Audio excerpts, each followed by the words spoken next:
जय हिंद दोस्तों, स्वागत करते हैं आप सभी का आपके अपने YouTube चैनल जैकपुर पे। तो आज के इस वीडियो में हम लोग क्लास 9 का वीकली टेस्ट जो आप लोगों को 29 तारीख को होने वाला है साइंस का, उसका मोस्ट इंपॉर्टेंट सवाल लेकर आए हैं। तो वीडियो काफ़ी इंपॉर्टेंट होगा, शुरू से लेकर अंत तक बने रहिएगा। और हमारे चैनल पर पहली बार आए तो प्लीज़ चैनल को सब्सक्राइब करके घंटी वाले आइकन को दबा दीजिए ताकि आने वाली हर एक वीडियो का नोटिफिकेशन आपके मोबाइल पर चला जाए। तो चलिए शुरू करते हैं, और वीडियो को अभी से लाइक कर दीजिएगा और दोस्तों को शेयर करना बिल्कुल भी नहीं भूलिएगा। तो देखिए यहाँ पे सबसे पहला सवाल आपके स्क्रीन पर आ चुका है। इस विश्व के प्रत्येक वस्तु जिस सामग्री से बनी होती है उसे क्या कहते हैं? यानी कि कहने का साफ साफ मतलब कि दुनिया में जितना भी सामान बना हुआ है, जो भी जिस चीज़ से बना हुआ है, कांच से बना हुआ है, प्लास्टिक से बना हुआ है, लोहा से बना हुआ है, कुछ से बना हुआ है, उसको हम लोग कहते क्या हैं? तो उसको हम लोग पदार्थ कहते हैं। क्या कहते हैं बाबू? पदार्थ कहते हैं, याद रखिएगा। इंग्लिश मीडियम वाले बच्चे इंग्लिश वाले क्वेश्चन को ध्यान दीजिएगा, ठीक है। हिंदी मीडियम वाले हिंदी पे ध्यान दीजिएगा। भारत के प्राचीन दार्शनिक ने पदार्थ को 5 मूल तत्वों में वर्गीकृत किया है। वे क्या है? ठीक है, अग्नि है, आकाश है, वायु है, इनमें से सभी है। तो इसमें से इनमें से सभी हो जाएगा, अग्नि भी होगा, आकाश भी होगा और वायु भी होगा। क्वेश्चन नंबर 3 पे आइए। क्वेश्चन नंबर 3 में आपसे कह रहा है कि पदार्थ जो होते हैं, जो पदार्थ अभी हमने आपको बताया ना, पदार्थ किसको कहते हैं? दुनिया में हर चीज़ को, जो सामान जितना भी बना हुआ है वो सब पदार्थ से बने होते हैं। वो होते हैं ठोस होते हैं, तत्व होते हैं, कण होते हैं, गैसों से बने होते हैं। किससे बने होते हैं बताइए? तो वो बने होते हैं कणों से। किससे बने होते हैं? छोटे छोटे कणों से मिलकर बने होते हैं। ठीक है, बात समझ में आई कि नहीं आई? चलिए क्वेश्चन नंबर आते हैं 4 पे। क्वेश्चन नंबर 4 में आपसे कह रहा है कि पदार्थ के जो कण होते हैं वो देखने योग्य होते हैं, छोटे होते हैं, सूक्ष्म होते हैं या फिर बड़े आकार के होते हैं? तो पदार्थ के जो कण होते हैं वो सूक्ष्म आकार के होते हैं। बात समझ में आई? क्वेश्चन नंबर आते हैं हम लोग 5 पे। देखो, अभी तक आपने चैनल को जरूर से जरूर सब्सक्राइब नहीं किया होगा तो जरूर सब्सक्राइब कर लीजिएगा ताकि अगली वीडियो का नोटिफिकेशन आपके मोबाइल पे जाए। देखिए, पानी में चीनी जैसे पदार्थ घोलने पर पानी के तल में क्या परिवर्तन होता है? तो पानी के तल में कोई भी परिवर्तन नहीं होता है। ऑप्शन सी इसका राइट आंसर होगा, याद रखिएगा। क्वेश्चन नंबर 6 पे आइए। क्वेश्चन नंबर 6 में कह रहा है कि निम्नलिखित में से कौन पदार्थ नहीं है? जल, गंध, इत्र की सुगंध या फिर ईर्ष्या? देखिए, पदार्थ जो होता है ना बाबू, वो स्थान घेरेगा, ठीक है। तो ईर्ष्या क्या होता है? उसको तो लोगों के दिल में होता है, उसको कोई देख नहीं सकता, वो कोई स्थान घेर नहीं सकता है। तो इसका right answer option number B हो जाएगा। क्वेश्चन नंबर 7 पे आइए। क्वेश्चन नंबर 7 में आपसे कह रहा है कि पदार्थ के कणों में किस प्रकार की ऊर्जा होती है? तो पदार्थ के जो कण होते हैं उसमें गतिज ऊर्जा होती है, वो निरंतर गतिशील होते हैं। पदार्थ के कण क्या होते हैं? निरंतर गतिशील होते हैं, वो गति करते रहते हैं। इस बात का ध्यान रखिएगा आप लोग। क्वेश्चन नंबर 8 पे आइए। क्वेश्चन नंबर 8 में कह रहा है कि ताप बढ़ने पर पदार्थ के कणों की गति में क्या परिवर्तन होगा? जब आप ताप बढ़ा दोगे तो पदार्थ के कणों की गति तेज हो जाएगी। क्या हो जाएगी? तेज हो जाएगी, ठीक है भाई। गर्मी किसी को लगेगा तो वो भागेगा ही ना तेजी से। हाँ, ऐसे याद रखना। चलो क्वेश्चन नंबर आते हैं 9 पे। क्वेश्चन नंबर 9 में आपसे कह रहा है कि पदार्थ के कणों का स्वतः मिलना क्या कहलाएगा? तो पदार्थ के कणों का जो स्वतः मिलना कहलाएगा वो विसरण कहलाएगा। क्या कहलाएगा? विसरण कहलाएगा मेरे भाई, ठीक है। याद रखिएगा, इंपॉर्टेंट क्वेश्चन है। क्वेश्चन नंबर 10 पे आओ।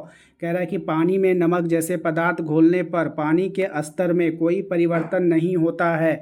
इससे पदार्थ के किस गुण का पता चलता है? तो इससे जो पदार्थ के कणों के मध्य रिक्त स्थान होते हैं इसका पता चलेगा, ठीक है। इसको याद रखिएगा आप लोग। क्वेश्चन नंबर आइए 11 पे। क्वेश्चन नंबर 11 में कह रहा है निम्न में से कौन पदार्थ है? अब आप पहचानिए, स्नेह, विचार, घृणा या फिर घड़ी। देखिए, घड़ी घड़ी क्या होता है? पदार्थ होता है, ठीक है।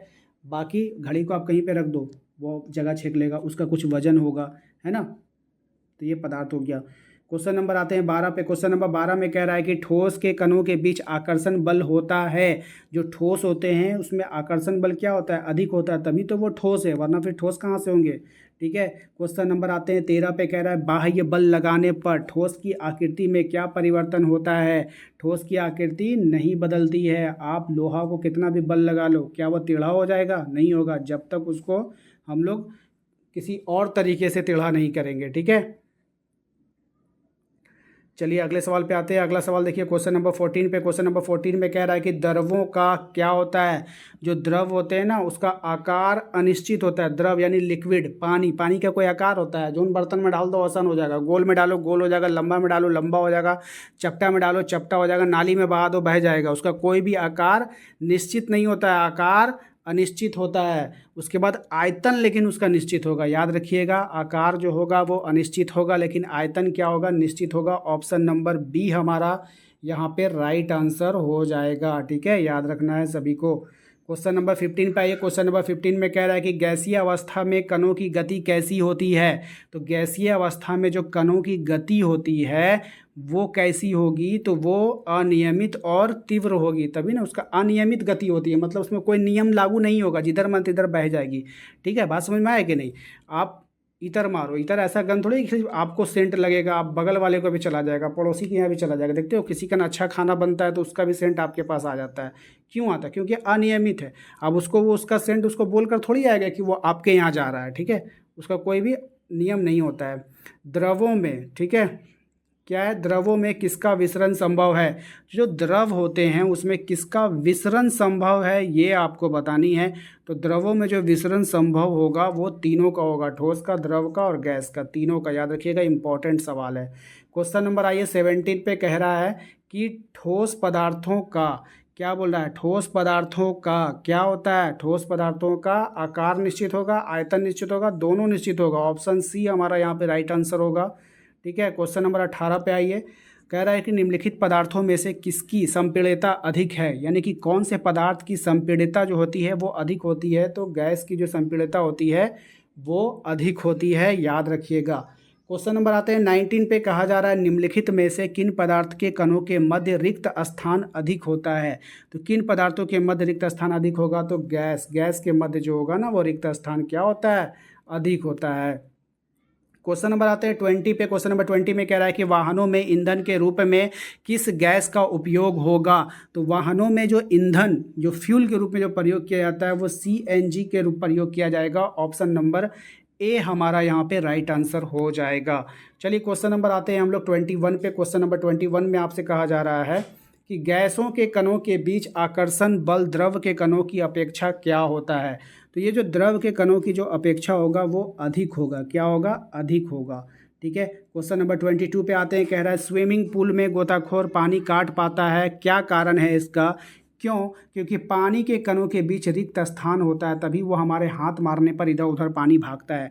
अगर वो उसके आकर्षण बल उसका ज़्यादा होता है और हम लोग पानी में हाथ मारते तो हमारा हाथ टूट जाता है। बात समझ में आए कि नहीं। दीवार में हाथ मारो तो देखो इधर उधर भागेगा, नहीं भागेगा। क्यों, क्योंकि उसके बीच आकर्षण बल क्या होता है, मजबूत होता है। ठोस के बीच आकर्षण बल क्या होता है, मजबूत होता है। द्रव के बीच आकर्षण बल क्या होता है, कमजोर होता है। रिक्त स्थान पाया जाता है, तभी हम पानी मारते तो पानी एडजस्ट हो जाता है, इधर से उधर घुस जाता है वो लोग अपने में, ठीक है। नेक्स्ट सवाल हमारा क्या है कि तापमान का अंतर्राष्ट्रीय मात्रक क्या होता है। तापमान का अंतर्राष्ट्रीय मात्रक जो होगा वो केल्विन होगा। ऑप्शन सी हमारा यहाँ पे राइट आंसर होगा। क्वेश्चन नंबर आइए 24 में। कह रहा है कि किसी तत्व के द्रव्यमान की प्रति इकाई आयतन को क्या कहते हैं। तो प्रति इकाई आयतन को कहते हैं हम लोग घनत्व, याद रखिएगा। ऑप्शन ए हमारा यहाँ पे राइट आंसर होगा।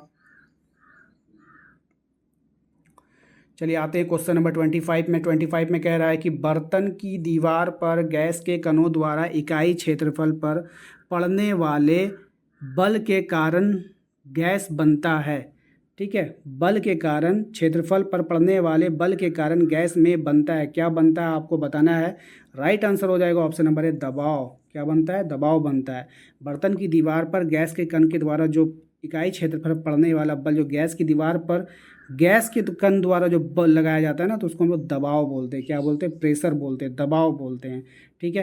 तो उम्मीद करते हैं कि आप लोगों को आज का ये वीडियो पसंद आया होगा। वीडियो को लाइक करना है, चैनल पे पहली बार आए तो सब्सक्राइब कर लीजिएगा, ताकि इसका पार्ट 2 जब आए तो आपके मोबाइल पे नोटिफिकेशन जाए। इसलिए चैनल को सब्सक्राइब कीजिएगा। अपने व्हाट्सअप ग्रुप को ज्वाइन करने के लिए दिए गए लिंक का प्रयोग कीजिएगा। लिंक हमने डिस्क्रिप्शन में डाल दिया है, या नहीं तो हमारे दिए गए नंबर पर भी आप संपर्क करके ग्रुप को ज्वाइन कर सकते हो। मिलते हैं हम लोग अपने अगले वीडियो में। Thank you.